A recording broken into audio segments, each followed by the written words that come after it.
and welcome to this episode of Security Journal UK Leaders in Security podcast series. I'm your host, Eve Good, and I'm the digital content editor of Security Journal UK. In this episode, I'm joined by Gavin Wilson and Katie Barnett from Toro Solutions. In this edition of the podcast, we'll be discussing the evolving landscape of operational resilience, where cyber, physical, and people security now converge into a single integrated discipline. Thank you so much for joining me today, Katie and Gavin. How are you both? Very well, thank you. How are you? Yes, great, thank you. And I'm excited to have you on the show today. So, Gavin, would you like to start by telling our listeners a little bit about yourself and your role at Toro Solutions and your journey into the security industry, please? Yeah, a little bit about myself. Not really much to tell there. Most of my hobbies are tempered by bringing up children, so I have to do what they want to do half the time, which is mostly fun. But my journey into the security industry, I kind of started off kind of that grassroots process. I didn't really look into security. I kind of fell into it and really enjoyed it. Worked with some great and amazing people along the way.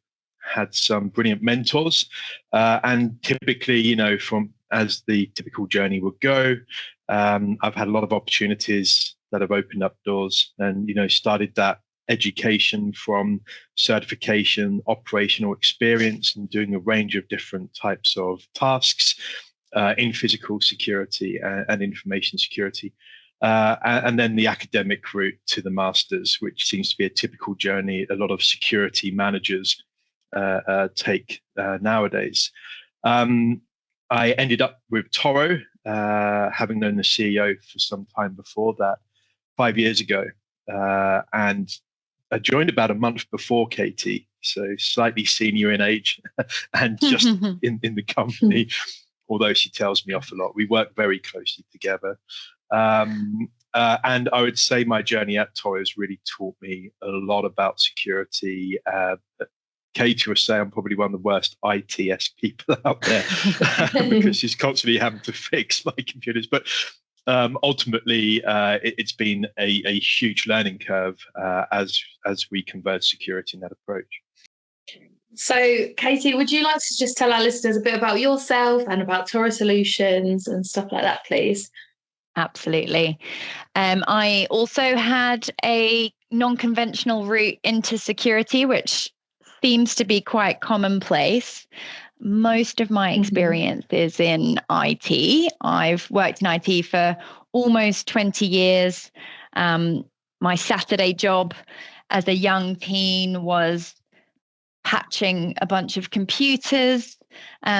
But I actually did a politics degree. I converted to law. I thought I needed to be a lawyer because that was the good professional career. And when I qualified as a commercial solicitor, I realized that it wasn't for me. And I had the opportunity to go back into IT.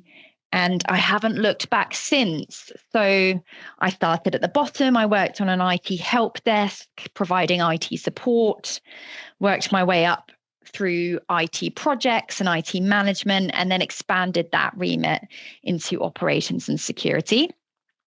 I used to work in-house, and I really cut my teeth in the security space, helping to deliver strategic communications campaigns to government clients, specializing in counterterrorism, countering violent extremism, and counter disinformation. So I spent a lot of time shoehorning creative and media people into securitized and confidential government contract requirements and trying to get the two to meld. And I used to be a client of Toro's. So Toro helped me do that. Toro helped me deliver risk management, physical security, people security, and cyber security. And once I'd done all I could in-house, I jumped the fence to the dark side of consultancy and head up Toro's cyber function. As Gavin says, I have done that for the last 5 years. And that encompasses everything from IT and security managed services, first, second, third line support and MDR, through to consultancy, cyber maturity assessments, penetration testing, red teaming, training, incident response, and digital forensics.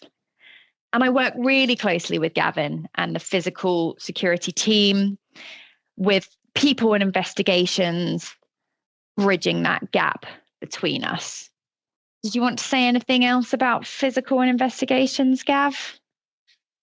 No, I think you've covered it quite well. It's the first company or security company I've worked in where we truly work hand in hand. And I really feel much of that is nowadays we're being driven a lot by standards, and regulations are starting to come in, and there are crossovers there. So it's a great opportunity to learn how the language of cyber and coming up with that common language with physical and investigations and working cohesively and kind of in partnership as opposed to in silos. It's a really great learning curve of how we've been able to achieve that in Toro that I haven't seen as much elsewhere. So I think it's great that you've also given us a little bit of information about Toro, because it's let our listeners and myself be very familiar with Toro now, and I know everything that you do, and it's nice to know that you guys work closely together so that you can work closely together on answering the questions today. Okay, so when people talk about operational resilience today, what does that mean to you?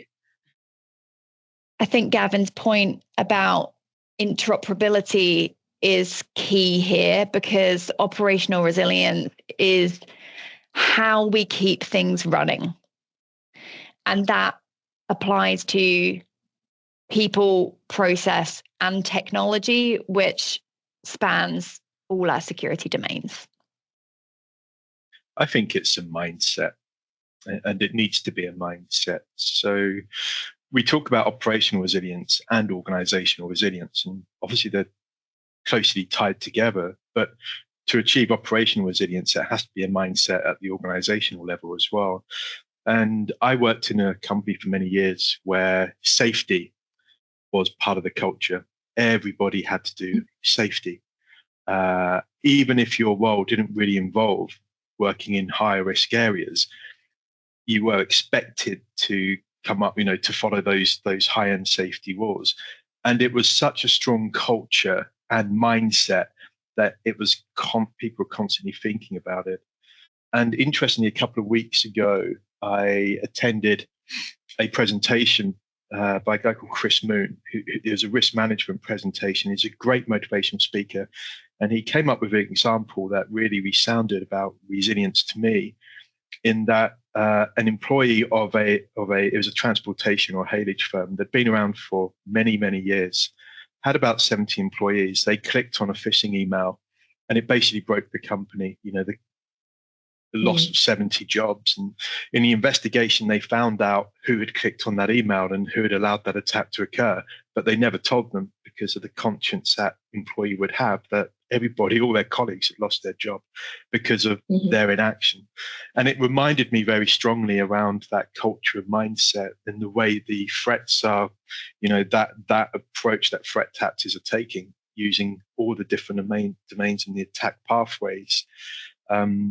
Anybody in an organization could be socially engineered, or could receive a phishing email, or could allow a tailgater into a building that could have a consequential outcome. So resilience to me is very much a mindset and a cultural change, and everybody's responsibility. Yeah, that was a really interesting point. When you think about things like that, I mean, obviously this is a very common thing to happen among companies at the moment, because phishing emails are very convincing sometimes. So, I mean, it's very tragic what happens, but it's also good to be clued up on how to stop that from happening to your own company. So I wanted to just sort of go along the same lines as that. So many organizations think that crisis preparation is about technology and process. What are common blind spots you see when organizations are preparing for crises? I think you've already alluded to it, Eve, that being clued up and being prepared is largely about your people. So a lot of companies we work with have written plans and they've got documentation, they've got business continuity plans, they've got disaster recovery plans, and those plans assume that everyone knows what to do, because when you read it, you think, yeah, makes sense, I'll follow that in a crisis. But actually, when people are put under pressure, that's when things can get really difficult. And the only way to respond well in those pressurized situations is to have practiced and to make it muscle memory. Emotional resilience is often overlooked, isn't it? And I've seen the best people, the most capable people, just fold under certain pressures. And a lot of it can be just situational. Things could be going on at home, or suddenly you see somebody's name and you've got a relationship or connection to them that really just throws you off the ability to respond to under pressure. But also it's resilience takes us further than risk management. In risk management, it's really looking at those pure risks, its consequences. What are the bad things that can happen and working then? Sometimes we become siloed. Resilience is looking beyond that, and it's really taking that holistic approach to risk management. And we're seeing that a lot of the impactful events, those adverse events that are happening to businesses, a range of businesses, is really going beyond just thinking about what we can do, what's going to happen to our business alone. It's hitting the supply chain. And so it's thinking a lot broader and holistically. And it's really keying down to what are our critical assets? What are the things that we must protect first and foremost, and putting more emphasis on that, as opposed to just putting a risk register together and then kind of dotting, well, we'll do a scenario exercise on that. 3 years later, we may practice it again. It's really around building rhythm and resilience and assurance within your whole organization and everything that feeds into that organization to make it what it is. And I think that just comes back to that mindset of resilience. And part of that mindset is people. It often starts and ends with the people. It's that kind of end-to-end kind of capability that you have to have. And if everybody understands it and understands their role to play in it, it makes operational resilience much better. So, and hence I come back to organizational resilience and operational resilience are very closely entwined, because one without the other simply probably wouldn't be able to work very well. I think enhancing the focus on people as well, we should definitely mention communication. So when we run exercises with clients, I think a common blind spot is that, especially in cyber, which is obviously my specialty, it's a technical response, it's a technical plan, it's an IT problem. But what we find is, really, regardless of the incident, whether it's a ransomware attack or a physical security incident with a member of staff, the key aspect is always communication. And when we drill into the detail and we ask the teams who are responding to that crisis, but practically, what is your process? Who activates that communication protocol? Who makes the call? Who picks up the phone at 1:00 in the morning? And what if they don't pick up the phone? Who do you call next? Getting into that detail is where the teams discover that they haven't talked it through, that they haven't played it out in practice. And that's what will be a hindrance to them in an effective response situation. Quite often when we develop plans, or plans for these consequential events. We overthink things. We become too technical, and we kind of forget that those decision makers probably wouldn't understand, what it all means. It's communication is having that common language. And, the one thing that will have to save you during an impactful event, call it a crisis or what you will, is decisions have to be made whether you've got good information or not. You can't not do something. And so therefore, one of my mentors always told me and kind of drilled it into me, simplicity drives performance. I'm not a technical person. Sometimes I get lost in all the cyber, all the network diagrams and stuff. But I've been in some exercises and meetings where the cyber or IT, the network specialist, has really laid it out quite simply. And it's so easy to understand. You can actually make decisions. And generally, in that crisis management room, you'll have a lead or a command position, but you're going to have key stakeholders in there who will have to go. You can have shareholder communications, internal communications, media. All of these people need the right information in order to be able to, to do their role. And without that simple communication process, it can go wrong very quickly. So I just wanted to jump back a little bit onto the theme of resilience again. And I know that you at Toro, you all work together in unison, really. So security convergence, like cyber, physical and people, is often discussed. How is that changing the way you see how organisations approach resilience? Yeah, it's great. I remember Katie at a panel event said sometimes the best thing is for the cyber and the physical person to go and have a chat down the local pub. And the reality is sometimes that's what it takes. The larger the organization, the more siloed these roles typically become. And just knowing who to speak to. I've spoken to many physical security people, from the leadership level typically have these conversations, but the middle management, lower management at the operational level, they don't even know who their opposite is in cyber or IT, or what that structure looks like. And it's breaking down those silos, and it's coming up with the common respect and approach. And I think that's key. It's difficult to do everything in security. People typically fall into one, what they're good at, and one, what they enjoy. I'm sure I would love to be a cyber network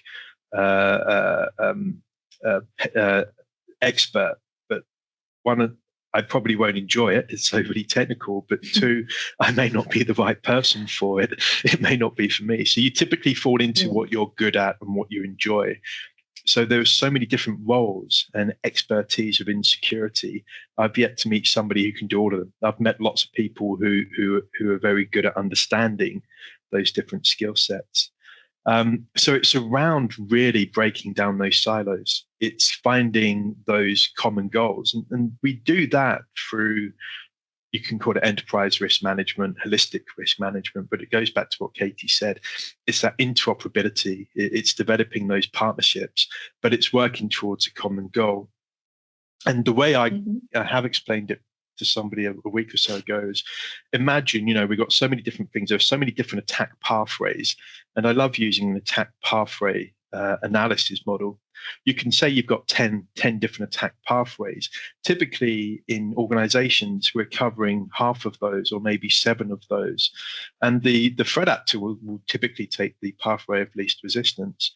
And typically we find that's the one that we're not covering. This is why social engineering happens. Somebody clicks on a phishing link or tailgating and all these things. And it's making sure that we cover all of those attack pathways. We identify them, we understand them, and that's what building resilience is about.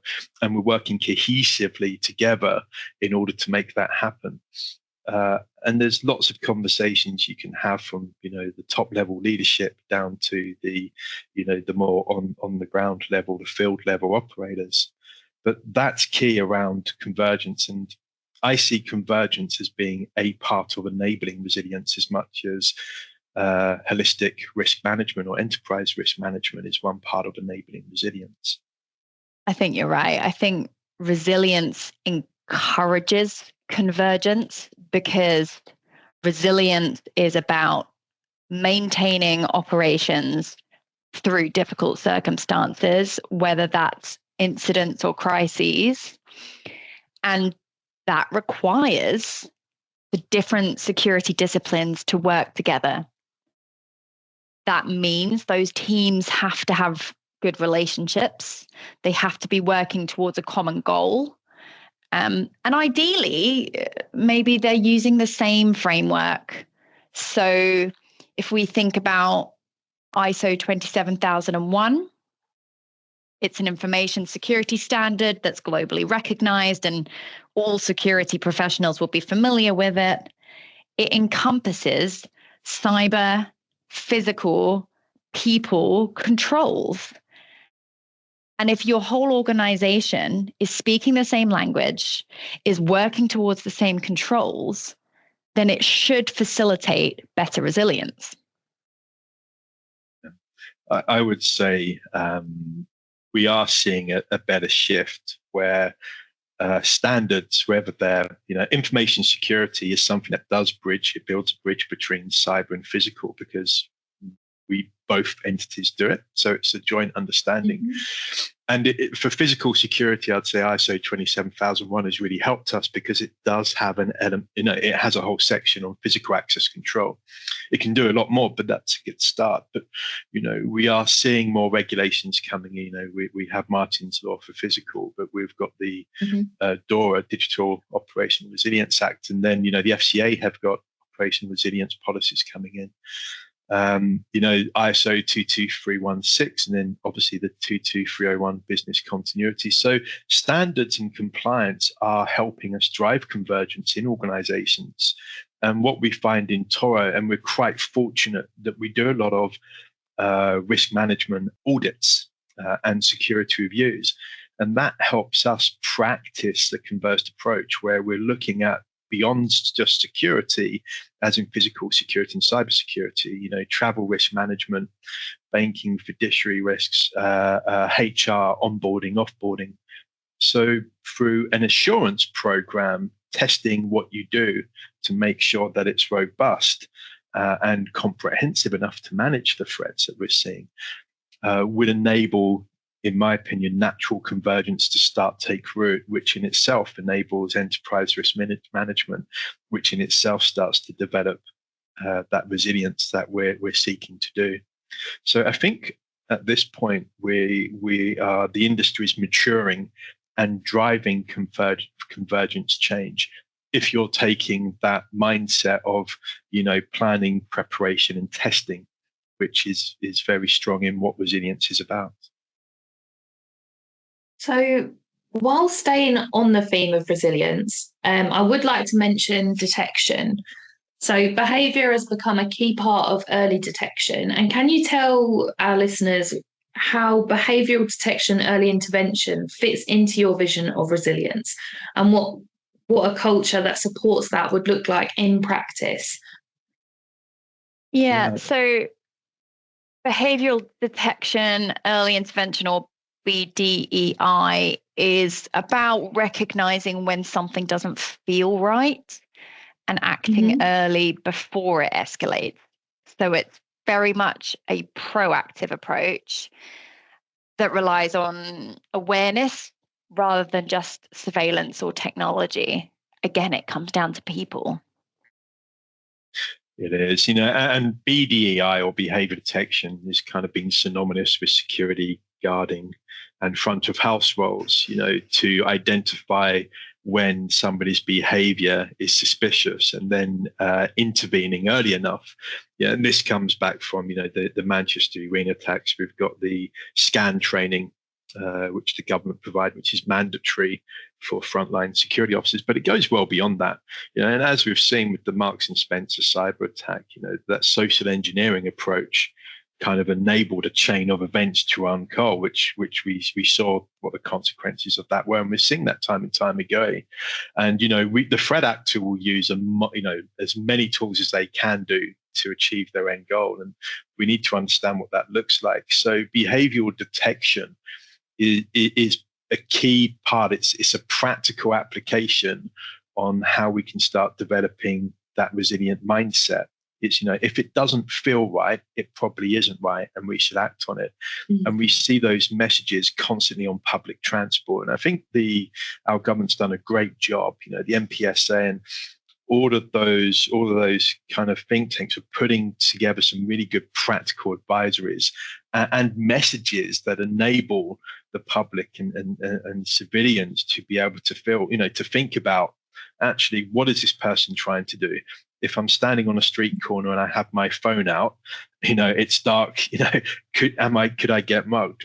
We see all these crimes occurring, and ultimately it's developing that into business. Security has to be everybody's responsibility, not just those with a dedicated role, or the security manager, security officer, et cetera, or the cyber person. I mean, we regularly talk, don't we, Gavin, about people can be your weakest vulnerability or your greatest asset, and creating that culture of security where everyone's responsible is key. But unfortunately, it's not the silver bullet that a lot of companies would prefer. So training your people to observe and to communicate and to notice by greeting someone that's trying to tailgate them, for example. Hi, can I help you? Making eye contact. It could make someone uncomfortable, but if they're not supposed to be there, then that's how you identify, that's how you detect. So on the flip side, just starting a conversation can be both like reassuring as well as a deterrent, because if they are supposed to be there, then you've been friendly and you've potentially met someone that you didn't know before. Whereas if that person does have hostile intent, then it's likely that they'll make it known when they're trying to access an area or access information that they shouldn't actually have access to. It's not about trying to make all of your staff security officers, but it is about getting everyone empowered enough to take shared responsibility. Yeah, in physical security, we're seeing, moving extensively with technology improvements, but where technology, will detect the anomaly, the people detect the intent. And this is where, clicking on that phishing email, constantly having those phishing email tests that IT send out is a good thing. It's just building that resilience capability. It's making you more aware, but it goes back to, that honey trapping type of scenario, that if that really friendly person is asking you all these questions, what is their true intent? Are they really that focused on you and being friendly? Or are they focused on getting some information out of you that you're probably going to be willing to give? So because it's leaning on your emotions, that MICE methodology that we've used so many times. But I think, we're BDI, it's not really teaching somebody the behavioural sciences, but it's teaching them what normal looks like and what abnormal looks like as well. So unfortunately, in that blended approach, or the hybrid approach that the threat actor will take, we must also take that same approach as defenders in order to defend against those consequential events. So I know the next question I'm about to ask you, I know that you spoke about this briefly in question 1 and question 2 about emotional resilience. So as security incidents are rarely just technical, they also affect people emotionally and psychologically. What impacts have you seen these events have on teams, and what should organisations do to support people after the incident? Sadly, the lifespan of a CISO, a Chief Information Security Officer in a company, is now less than 2 years because of the stress that role can experience. And I think that applies throughout security teams who feel responsible for protecting their organizations and their colleagues against all of those security threats. And that applies to physical, cyber, and the people element, the social engineering aspect. It's human nature that we care about what we do. And people can often feel guilty or stressed or doubt themselves and their actions after an incident. And I think that's why resilience and the associated training, practicing, planning, preparations are so important, because that's what builds confidence. That's what strengthens relationships, and ultimately teams that work well together in that sense will be much more effective in an incident and afterwards. Yeah, and everybody is different, right? Everybody respond differently to different situations. And, it's quite often those who don't show signs of distress are the ones that are hurting the most. It's really important during a situation, and each part of that and after, for the hot debrief, getting people together, because it's not just about getting their feedback and what's happened. It's about telling them that they're going to be supported and you're interested in supporting them. It's everybody has a sense of responsibility, and in physical security, you kind of, in a lot of activities we do, we're at the tip of the spear, as it were. So you could be dealing with protests, or you could be working in a hostile environment. You're under those very stressful situations that are more clearly evident. But people forget those who work in cybersecurity, particularly during incident, are working extensively long hours under huge amounts of pressure, quite often with lots of constraints. So that people they will be affected whether you see that or not, and it's important to be able to give them access to support and make sure that they are being supported. And quite often, particularly in physical security, there's that tough exterior, but inside people are breaking down, and it's about getting through to them that it's okay to talk. And sometimes the best thing you could say to somebody is, "Are you okay?" And we don't hear enough of that in security, I don't think. And I don't think I think people see what physical security do a lot. So because it's, you can see it, you can visualize it. They don't quite often see those lengthy hours that the cyber and IT people are doing under those stressful situations either. And they are forgotten quite a lot. So security convergence, or working together, that partnership, that interoperability, is about recognizing and respecting the roles that we all take. So this has brought us round to our final question. And if there's somebody listening to this podcast who wants to foster a more proactive, resilient security culture in their own organisation, what actions or mindset shifts would you recommend first? I think you need to start with a baseline always. So we are seeing more regulations and standards driving security compliance, but those best practices aren't always a shared goal between cyber and physical security. And we keep referring to cyber and physical whilst referencing people as really the most important aspect of both of those domains. So it's implied, perhaps, but maybe we should be more explicit that does mean working across the business. We're not just advocating for cyber and physical security sort of working relations, but also your colleagues in HR, your other stakeholders across the business, because ultimately security's got to be a business enabler and it can't be seen as a hurdle. So decide as a business which security standard or compliance requirement is going to drive your security function across your teams, and conduct a gap analysis, essentially, work out where you're weakest, and then work together to layer on improvements. It's quite common to say that security is a journey, not a destination. So break it down into bite-sized pieces, and that will make it more accessible.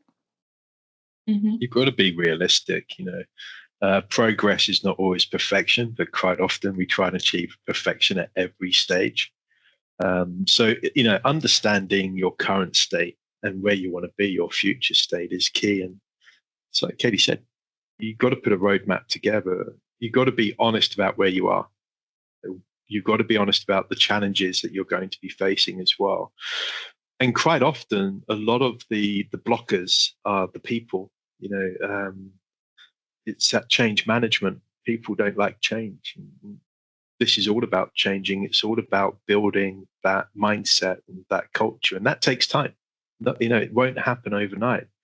But unless you understand where you need to be as a start state to be able to progress to your vision and goal, and that everybody is aligned to that, you're not really going to achieve that resilient capability. So it's bringing everybody on board, and it's being realistic ultimately, and it's the process isn't dissimilar to any or most transformation. It is transformation projects where there's a level of realism that you have to apply, and it is really breaking down silos and getting people working collaboratively together. That interoperability between security, but that collaboration and partnerships in that wider organization to enable you to achieve those end goals, which is really to protect your business and your supply chain, and to make yourself as resilient as possible should bad things happen. And I think organizations, and we're all coming around to the mindset of bad things do happen. We can't avoid them completely. But we need to be prepared for when they do, and when you look at our digital footprints, we give our names, addresses, our details to so many different, vendors, suppliers out there. It's inevitable at one point something that there is going to be a data breach, but it's understanding what that consequence would be. And it's taking that mindset about how you protect yourself, how you want to protect yourself and your family into the organization. You've got to be able to protect your employer, because they need to protect you as well. I think that's where having a security partner can be really helpful, because it feels a bit overwhelming if you work in an organization and most of the time you're going to be very busy already. You're stretched thin across lots of either change projects or BAU activities. And the thought of starting a security improvement program can feel a bit overwhelming. So a lot of the time when we work with our clients, we do see it as a true partnership. And it's about simplifying the process so that it feels really achievable, contextualizing it against your business objectives so that you are enabling and not hindering, and making it proportionate to the organization at hand. And that's how you can adopt a more proactive and resilient mindset. Yeah. Get you understand where your baseline needs to be. What does good look like to you? It doesn't have to be perfect. It needs to just keep you resilient from those bad things or those threats from happening. So once you get your state, understand your state, get your baseline in there, and a lot of that comes down to assurance. It's reviewing what you're doing and whether it's doing what you need it to do. And as we go back to a previous conversation, standards and regulations are helping us drive that assurance process, which then leads into stronger governance. But yeah, as Katie said, I think she explained it quite well what that journey can look like. But there's a lot. We'll promote on this one. It's what we do. There's a lot of brilliant security professionals and experts out there who have been through this journey, and we speak to them quite a lot about the experiences that they've had. And every organization is different, but it is really around bringing the people together for that single goal and that aim. And that's a good baseline to start from. What is it you want to achieve? What does that governance model look like, and how are you going to get there?